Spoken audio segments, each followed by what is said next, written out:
Welcome to the Tech Egg. Don't get scrambled. Enjoy the video. In this video, I will show how to make fried egg Maggi.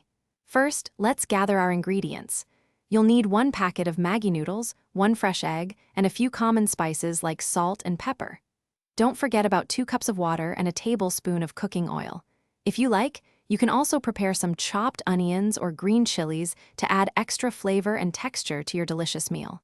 This simple dish is quick and satisfying.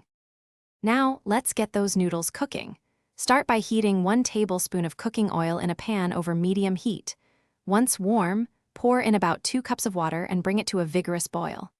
Carefully break your Maggi noodle cake into 4 smaller pieces and add them to the bubbling water. Don't forget to stir in the entire tastemaker sachet from the Maggi packet, ensuring all the flavors are well distributed throughout the noodles. Cook for about 2 minutes. While your Maggi noodles are simmering, let's prepare the star of the show, the fried egg. Heat a separate small pan with just 1 teaspoon of oil over medium heat. Gently crack 1 egg into the hot pan, taking care to keep the yolk intact. Fry the egg to your liking, whether you prefer a runny yolk or a firmer one. Finish by seasoning your perfectly fried egg with a small pinch of salt and a dash of freshly ground black pepper for extra taste. Finally, it's time to bring everything together. Once your Maggi noodles are perfectly cooked and most of the water has evaporated, turn off the heat. Gently slide your beautifully fried egg right on top of the steaming noodles.